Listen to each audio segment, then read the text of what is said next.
جی تو ناظرین، بریک کے بعد مبارک جوید اور بڑے ہی پیارے دوست بابر جوید صاحب سوئٹزرلینڈ سے.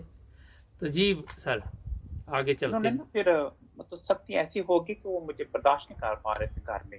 جی جی تو میں کیا کروں، کہاں جاؤں نا. تو پھر انہوں نے ماموں میرے فیصلہ باد ہوتے ہیں، جی جی لیاقت علی بٹ صاحب ان کا ہے سارا ورک شاپ کا کام نا. جی جی تو پھر سختی اتنی ہو گئی، وہ کافی گھر میں ایک ٹینشن شروع ہو گئی پوری. تو کہتے اس کو میں اپنے ساتھ لے جاتا ہوں، ایک دو میں اپنے پاس رکھوں گا تو ٹھیک ہو جائے گا، تو پھر میں اس کو انشاءاللہ واپس لے آؤں گا نا. جی جی تو والدہ نے ان کی محنت کی کہ اس کو ساتھ لے جائیں. تو بڑا مشکل پیدا ہو گئی ہمارے گھر میں، یہ باز نہیں آتا وہاں نمازیں پڑھنے کو، وہاں جمعے پڑھنے کو. تو اس لیے آپ ساتھ لے جاؤ. جس وقت فیصلہ بدلے گا جس ساتھ میرے ماموں، جی جی جو میرے نانا تھے وہ منشی محلے میں خواہش پہ، منشی محلے میں ہی ہماری مسجد تھی وہاں. جی جی تو مسجد میں میں نے رابطہ کیا، میں نے جانا شروع کیا. تو وہاں پہ تو کہتے تم کون ہو، کہاں سے آئے، میں نے متعارف کرایا. تو وہ اتفاق سے وہاں جو میرے نانا سابقہ کونسلر بھی تھے اس علاقے کے، رہ چکے. جی جی تو ان کو بڑا اچھا انہوں نے رابطہ کیا کہ نظر بٹ صاحب آپ کا جو بھانجا ہے، وہ بھانجا تو نہیں، آپ کا جو نواسا ہے وہ آج کل ایم کی طرف ہے. انہوں نے کہا یہ تم نے بڑا کام خراب کیا ہے. تو معمول آ کر کہتے تم نے ورک شاپ بھی لوگوں کو کیسٹ دینا شروع کر دی، خطبات کے آس پاس لوگوں کو بتا دیا. میں بھی ہونے لگا تھا تو یہ مجھے یہاں لے آئے ہیں جی کہ جی تم کیوں لوگوں کو بتاتی ہو نا. جی جی تو میں کیا مجھے اس میں سچائی لگتی ہے، میں کیوں نہ بتاؤں. آپ مجھے روکتے ہیں مگر میرے سے رکا نہیں جا رہا. میں چاہتا ہوں کہ اس کا میں ایک پورا لوگوں کو منادی کروں اللہ کے مسیح کے کو آ گئے نا. جی جی تو دو ڈھائی ماہ میں کہتے تھے میں تو تمہیں نہیں برداشت کرتا، تمہیں واپس گجرا میں جانا پڑے گا. ٹھیک. مقصد جب گجرا والا میں جانے کا ذکر کیا تو میں نے اگلے دن بیگ تیار کیا. میں کیا مجھے نا جو ہے میں خود ہی چلا جاتا ہوں. جی جی تو میں پھر چلا گیا نا گجرا والے کے بجائے، میں لاہور کی ٹکٹ تھی تو میں لاہور چلا گیا جی. وہاں سے کراچی کا ارادہ میں نے کیا جانے کا. میں کہ ابھی گجرا والا میں مجھے بول نہیں کہا رہے گھر میں، تو یہاں بھی نہیں کہا رہے، تو میں پھر کراچی چلا جاتا ہوں. جی جی وہاں سے میں اکیلا تنہا جی، 16 17 18 سال جو بھی عمر تھی میری، میں وہاں سے ٹکٹ لیا، کراچی کی ٹرین پہ بیٹھ گیا. تو اگلے دن 9 ساڑھے 9 10 بجے وہاں میں اترا تو رستے میں دعا بھی کرتا کہ اللہ کے حضور، اللہ کا مجھے کوئی قبول نہیں کر رہا تو تم میری مدد فرما، میں تنہا سا ہوں. جی جی تو تیری جماعت سچی ہے، تیرا مسیح سچا ہے، ہر بات سچی ہے. تو میں تو اس کی تلاش میں تھا. میں نے وہابی بھی ہو کے دیکھا، میں نے جماعت جو دیوبند ہوتے ہیں تبلیغ جماعت والے، وہ بھی میں نے بچپن میں ان کے پاس بھی جانا شروع کیا. حتیٰ کہ میں نے اسکول کے وقت میں تبلیغی جماعت کے ساتھ جاتا رہا ہوں. جی جی تبلیغ بھی میں نے کی مگر مجھے دل کو اطمینان، سکون یا چین نہیں ملا. اگر اطمینان ملی ہے تو راحت ملی ہے تو جماعت احمدیہ کے ساتھ اٹیچمنٹ کے ساتھ ملی ہے. جی تو ماشاء میں اللہ. بھی اس کو میں کیسے چھوڑ دوں جہاں مجھے دل کا سکون، دل جو چین یا قرار مجھے ملا ہے. جی جی بار وہ کافی لمبا سفر کر کے میں کراچی جا کے اترا تو مجھے کچھ نہیں پتا میں کہاں جا رہا ہوں. اللہ کے سپرد میں چل پڑا ہوں مگر مسافر کی شکل میں کسی منزل کی تلاش میں. جی جی تو وہاں میں اترا جا کے میں سوچ رہا ہوں تبھی میں یہاں کہاں سے شروع کروں، کہاں رہائش کا بندوبست کروں. حالانکہ میں وہاں جانتا تھا ہمارے حاجی صاحب کا بیٹے جو تھے شمس محمد علی شمس، ہم آج کل بھی کراچی میں 14 15 سال وہ جرمنی بھی رہے ہیں. جی جی تو وہ ادھر تھے، ان کے سسرال ادھر تھا مگر کسی کی طرف میں نہیں جانا چاہتا تھا کہ میں کسی کا احسان لوں یا کسی کے اوپر میں بوجھ بنوں. جی جی میں نے آس پاس پتا کیا کہ یہاں سب سے سستا ہوٹل کون سے، کس نے بتایا کہ بندر روڈ کے پاس ہوٹل ہے، ہوٹل پاکستان ہوٹل. جی جی تو وہاں میں نے کمرہ لیا، 15 روپے کرائے پہ مجھے مل گیا. تو کرائے پہ کمرہ ملا تو پھر میں کہ شاخ کاٹ میں ایسے سیر کے لیے آیا ہوں تو میں چند دن رہنا چاہتا ہوں. کمرہ بارہ مل گیا. ایک سیار کو دوست انہوں نے میری ضمانت دے دی کہ ہاں بھی کوئی ایسی فکر کی بات نہیں نا. جی جی تو اگلے دن صبح ہوئی تو میں سوچ رہا تھا کہ میرا جو ذریعہ معاش کیا ہوگا، میں کھانا کہاں سے ہے. تو میں مختلف ریڈی میڈ گارمنٹس کی دکانوں پہ جا رہا ہوں، پوچھ رہا ہوں کہ آپ کو سیل مین کی چاہیے. کہتے سیل مین تو تم ہو، تم تو بچے ہو، تم کیا مال سیل کرو گے. میں کہ آپ کا مال میں سیل کر سکتا ہوں، کوئی فکر کی بات نہیں، یا مجھے آپ کام پہ رکھ لیں.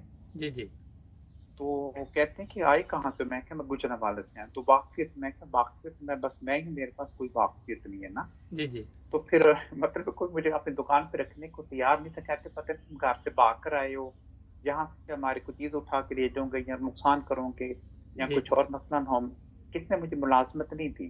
جی جی تو پھر میں ایک جوس کارنر تھا جی جو مینگو جوس فروخت کرتے، تو ان کے پاس گیا. میں کہ آپ کو کوئی ملازمت نہیں، لڑکا برتن دھونے کے لیے. جی جی تو کہتے ہیں ہمارا کام تو شام کا ہے، تو جو گاڑیاں لوگ امیر لوگوں کی آتی ہیں ان تک جوس پہنچانا، خالی گلاس لے کر آنا، میں کہ مجھے اس پر رکھ لو، کتنے پیسے دو گے نا؟ جی جی تو کہہ رہی تھی ہم آپ کو 15 روپے دیا کریں گے، میں کہ 15 تو کام ہے، کرتے سے زیادہ نا ہم آپ کو نہیں دے سکتے، تو 15 میری موٹر کا کرایہ میرا مکمل ہو گیا، میں کہ یہ کام تو مکمل ہوا ہے نا۔ جی جی تو باقی کھانے کا میری سوچا کہ میں بھی کھانے کا بندوبست وہاں کہاں سے کرنا ہے، تو پھر میں صدر چلا گیا، وہاں میں دیکھوں میں کسی کے آس پاس جائزہ لیا میں کیا کر سکتا ہوں جو کسی کی ملازمت کی نہ ہو یا کسی کی ضمانت کی مجھے ضرورت نہ پڑے۔ جی جی تو میں نے دیکھا کہ لوگوں کو شاپر بیگ وغیرہ کی ضرورت ہے، بڑے بڑے جو مال ہیں جو لوگ شاپنگ کرتے ہیں تو سامان انہوں نے گاڑی پہ پہنچانا ہوتا ہے تو کچھ چاہیے نا، جی جی تو پلاسٹک کے بڑے بڑے بیگ ملتے تھے، وہ جو جس کے اندر کافی سامان آ جاتا وہ 3 روپے کا ملتا تھا تھیلا جو اس وقت۔ جی جی تو میں نے پھر وہ وہاں 50 تھیلے لیے، 3 روپے کا ملتا تھا، 25 میں دائیں بازو میں ڈال لیے، 25 بائیں بازو میں ڈال لیے نا۔ تو اسٹوروں کے باہر میں کھڑا ہو جاتا تھا، میں کہ 4 روپے کا ایک بیگ پہ بیچتا ہوں، تو وہ میرے بک جاتے تھے، تو میں 40-50 بیگ بیچنے 40-50 روپے مجھے بچ جانے نا۔ جی جی اس طرح میرا سسٹم بڑا اچھا چل پڑا، میں کہ چلو میری روٹی کا بھی مسئلہ حل ہو گیا، تو ہوٹل کا بھی کام از کم میرا اپنے اوپر بوجھ نہیں، میں کچھ اپنی روٹی کما سکتا ہوں۔ جی جی تو یہ ایسے 2-3 ماہ ایسے پروسیس چلا، تو اس کے بعد رمضان شروع ہونے والا تھا، جی پھر میں نے کہا میں بھی کچھ اور بھی کروں، یہ کافی نہیں ہے نا، تو پھر میں نے تاج کمپنی کے ساتھ رابطہ کیا، تو وہ کہتے تم کیا کرنے آئے، میں کہا مجھے قرآن کریم چاہیے ہدیہ کرنے کے لیے نا۔ جی جی تو کہتے تم قرآن کریم کہاں بیچو گے، تمہاری کوئی دکان ہے، میں کہ نہیں میں گلیوں میں بیچوں گا 40 روپے، تو کہتے تھے کتنے قرآن شریف تم اٹھا کے بیچ سکتے ہو، تم اتنا بوجھ نہیں اٹھاؤ گے، میں کہ میں پیک اپ کروا لوں گا، قرقشہ کروا لوں گا۔ جی جی تو جی میں نے مبارک سے پیک اپ لی، 80 روپے کی تھی یا 100 کے قریب نا پورے دن کی، جی جی تو اس کے اوپر میں نے سارے قرآن کریم سجا دیے، تو گلی میں چل کے بیچ رہا ہوں نا، جی جی اور ڈرائیور کے ساتھ، ڈرائیور گاڑی چلا رہا تھا، میں اپنے قرآن کی کیا کر رہا ہوں، کافی اچھی 2-3 ہفتے کافی اچھا پروسیس رہا، جی اس میں سے کافی کما لیا، تو میں 4 ماہ گزر چکے تھے نا جی جی تقریباً سارے پروسیس کو، جی میں جی محسوس کر رہا تھا جیسے میں کمزور سا ہو گیا ہوں، تو مجھے گھر بھی یاد آ رہا تھا، ماں باپ۔ جی جی تو پھر میں عید کے قریب نا، عید کے 4-5 روز پہلے تاج کمپنی والوں سے میں نے کہا کہ بھائی باقی سارے قرآن کی وہ سفارے جو میں آپ کو واپس کر رہا ہوں، جو مال بکتا تھا اسی کے پیسے دیتے تھے، باقی وہ مال واپس رکھ لیتے تھے۔ جی جی پھر میں نے سارا کچھ سمیٹا، تو عید سے 2-4 روز پہلے میں واپس گجرانوالہ آ گیا، جی جی تو یہ کسی کو نہیں پتا تھا کہ بابر کہاں غائب ہو گیا، کہاں گیا، فیصل آباد والوں کو میں یہ بتا کر آیا تھا میں گجرانوالہ جا رہا ہوں نا۔ جی جی تو چلا میں کراچی گیا، تو جب واپس آیا تو میری والدہ بہت بیمار ہو چکی تھی، بڑی انہوں نے منتیں مانگی، کچھ خیراتیں دی، کچھ مطلب کہ غریبوں کو تقسیم کیے کھانے، کافی سارے صدقات دیے کہ میرے بچے کو کچھ نہ ہو نا۔ جی جی تو جب میں واپس آیا تو ان کے لیے ایک بڑا تھا سرپرائز تھا کہ اچانک یہ کہاں سے نمودار ہوا ہے۔ جی جی تو پھر ان کے ساتھ میں نے بتایا کہ میں ایسے چلا گیا تھا، کیونکہ آپ نے کہا تھا ہم تمہیں گھر سے نکال دیں گے اگر تمہیں جماعت نہ چھوڑی، تو ماں مجھے آخری جو تھی میرے، انہوں نے ویسے ہی کہا کہ میں تمہیں نہیں رکھنا چاہتا کہ جہاں بھی تو بے شک کر دیا تم نے۔ جی جی تو پھر میں کہ میں کہاں جاتا نا، تو کہتے کام بتاتے تو صحیح، تو اچانک ہی غائب ہو گیا، تو انہوں نے جماعت والوں کو بھی اوپر بڑا پریشر ڈالا، تو آپ لوگوں نے ہمارے بچے کو اغوا کر دیا، یہ غائب کر دیا۔ اچھا انہوں نے کہا کہ ماں نے آپ کے بچے کو، صحیح بات ہے، نہ تو اغوا کیا، نہ اغوا کروایا، نہ غائب کیا، ہمیں پتہ، ہمیں بھی نہیں پتہ کہاں گیا نا، جی جی تو رابطہ ہی نہیں ہے۔ پھر جب سارا پروسیس ہوا تو عید گزری، پھر 2-4 روز بعد ایک ہفتہ گزرا، تو پھر میں گھر واپس آیا، تو انہوں نے پوچھا کہ ابھی تمہارا کیا ارادہ ہے، کیا چاہتے ہو؟ میں کہ میرا ارادہ میں ذرا بھی تبدیلی میں تو احمدی ہونا چاہتا ہوں۔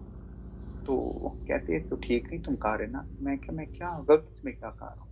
جی کہتے تمہارے باپ نے تمہارے کہنے پہ تمہیں 7 اپ کی ایجنسی لے کے دی ہے، تو یہ جو ہمارے ملک محمود صاحب ہوا کرتے تھے تو فوت ہو گئے کینیڈا میں، ان کے پاس ایجنسی تو انہیں وہ بھی دی، کہتے تمہارے کہنے پہ انہوں نے تمہیں دوپٹے بنانے کا کارخانہ لگا کے دی، جو تم ادارہ ادھورا چھوڑ کے چلے گئے، وعدہ مکمل نہیں ہوا، سارا تمہارا باپ تمہارے لیے کہہ رہا تھا، مگر تمہیں درمیان میں جماعت احمدی کی طرف جانے کا کیوں ایسے ہر پہ سوار ہو گیا نا؟ جی جی تو میں نے کہا یہ اس میں سچائی ہے، یقین کر لیں، آپ اس بات کو مان لیں، سچی بات یہی، باقی میں نے سارے مذہب دیکھے ہیں، اس میں وہ بات نہیں ملی جو مجھے اس میں ملی ہے۔ جی جی تو کہتے ہیں تم مجھے ہمیں ہرانا چاہتے ہو، تم جیتنا چاہتے ہو، میں کہ یہ ہار یہ جیت کی بات نہیں ہو رہی،